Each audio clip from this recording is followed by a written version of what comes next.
So yeah, you already talked about interpersonal communication conflict management strategy, the phonetic micro expression reading for mastering verbal tell signs, and the Yes, famous sir. buffer boomerang technique.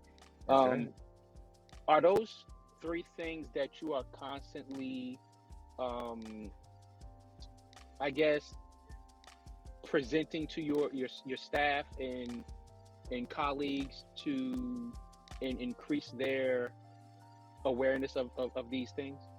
Sure. And once you see it, Soul Toucher, then you can't unsee it. And after 3 weeks of practice, then it becomes habit. Now, the things that I had mentioning with the phonetic micro expression reading, this can be done simultaneously while you're having conversations. You're just being a little more astute and lucid in regards to the positive or negative reinforcements with those with whom you're speaking. And so what I try to do is I instill it, because when I was on the phone years ago, it seemed monotonous. And so, what could I do to enhance this? And that's why I started doing this micro expression reading, XY chart, answering speed, buffer boomerang techniques too. Because if you're there, how can you make it better for you? And so, as I mentioned before, they can't be complacent. I don't want them getting moss on their stone. They need to be a rolling stone. And Right. if they're not constantly building on these skills, then they're going to start producing bad habits. And that's what I don't want. This is not too advanced for them. I'm sorry, I went to school for this and I mastered this. But if it's Right. something that I'm able to share with somebody that will make them more money, and outside of the office, being able to have conflict management, being able to diffuse situations, or doing more of listening. So I know what you know, and then I can adjust and cut the fat of my argument back at you.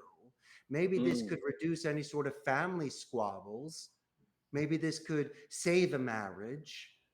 Or maybe if somebody, let's say, is being facetious with you or potentially lying with you could ask them to clarify for you, which is diplomatic and strategic, and you're almost calling them out on it.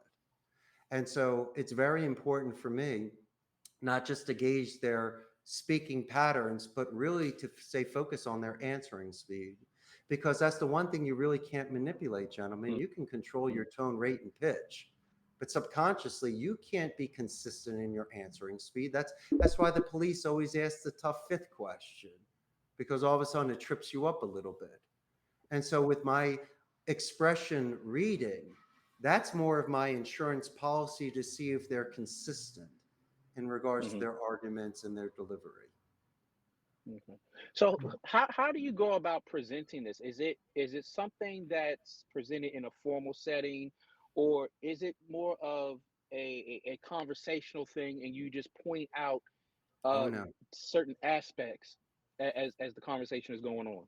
I have to do it on a whiteboard initially or a printout for them, because visually they have to see the XY chart and see where I'm Hmm. going with this. That's number one. But then again, then I will use multiple simple examples in class to give it to them. Almost like an underhand pitch with a wiffle ball, or as Bruce Lee says in the dojo, that boards don't hit back. So I let them Mm, just hit the bag without getting hit back, and I let them practice it for more muscle memory and to understand it.